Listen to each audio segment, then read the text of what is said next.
Mon conseil aux internes est que l'innovation ne doit pas attendre l'impulsion des instances supérieures ou des seniors. L'exemple parfait en était la conférence sur la prescription par le pharmacien hospitalier.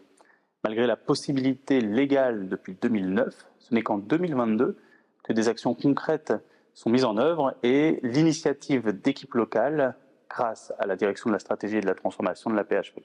Cela souligne un décalage notable entre les possibilités offertes et leur application, un écart insuffisamment comblé par les instances représentatives. Ce constat doit servir de leçon aux internes. L'innovation ne viendra pas des anciennes générations, mais de vous, poussée par votre curiosité et votre dynamisme. Ne vous contentez pas d'attendre que les changements soient initiés d'en haut, soyez proactifs, explorez et n'hésitez pas à être moteur du changement. La pharmacie hospitalière est riche d'opportunités et il appartient aux nouvelles générations de les saisir pour modeler l'avenir de notre profession. Alors il me semble que le congrès du Saint-Phare, qui est finalement un congrès, comme le disait et le rappelait notre président du CIFIF, un congrès par les internes pour les internes, donc qui est vraiment un merveilleux vivier de nos jeunes pharmaciens hospitaliers, a une place prépondérante. Parce que finalement, dans la formation des internes, moi, au-delà de la formation purement académique ou théorique, ce partage d'expérience est vraiment très très précieux.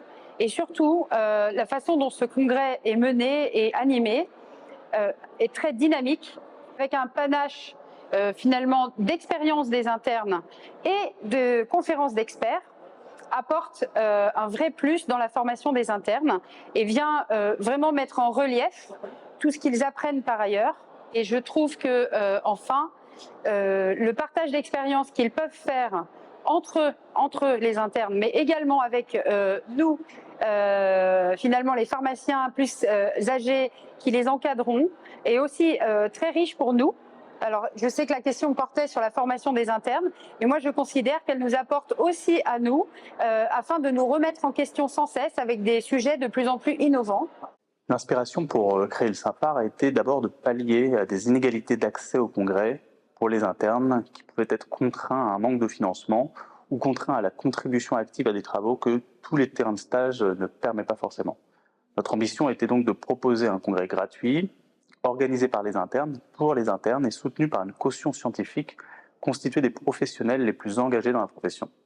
Nous avons donc associé au projet le fleuron de la pharmacie hospitalière du plus grand CHU d'Europe et de sa région pour former un comité scientifique accolé au comité d'organisation des internes.